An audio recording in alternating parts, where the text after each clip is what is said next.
A bill making its way through the state legislature could leave hundreds of developmentally disabled Oregonians without services. Now, as Fox 12's Simon Gutierrez explains, there is an active effort to convince lawmakers to reverse course. And over here, you have people watching the testimony from up here. Ross Ryan walks through the gallery at the Oregon State Senate as the senators that occupy these seats consider a bill that could change his life. It would impact me is that I would not have any services. And worst case scenario, without those, I'd be living with my parents or out on the street. Senate Bill 19, introduced earlier this month, on its surface looks harmless, calling for licensing of all adult foster homes and mandatory reporting of abuses.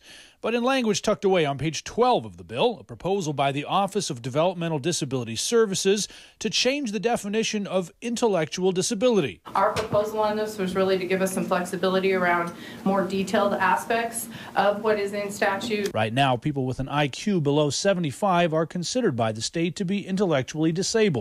The bill proposes changing that standard to an IQ of 70, meaning people with IQs between 71 and 75 would no longer qualify for state benefits. People who have autism, people who have Down syndrome, people who have any sort of developmental disability or intellectual disability would be impacted. So it would have a wide sweeping impact. Cheryl Cisneros, who works with and advocates for families with developmental disabilities, estimates hundreds of people could be affected around the state. And they would lose all access to services and may lose access to Medicaid. Ross Ryan would be one of those people. He lives in supportive housing provided by the state. How would your life be different if you had to live with your parents?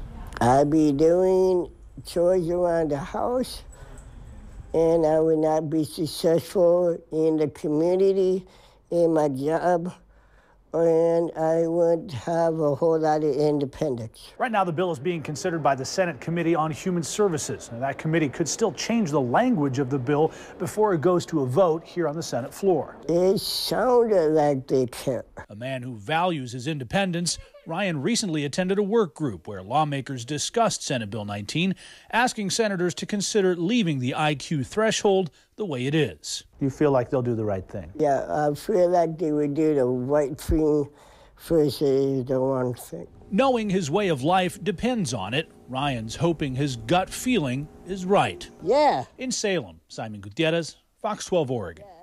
In public testimony, the director of the Office of Developmental Disability Services admitted there should be more discussion about the language of the bill.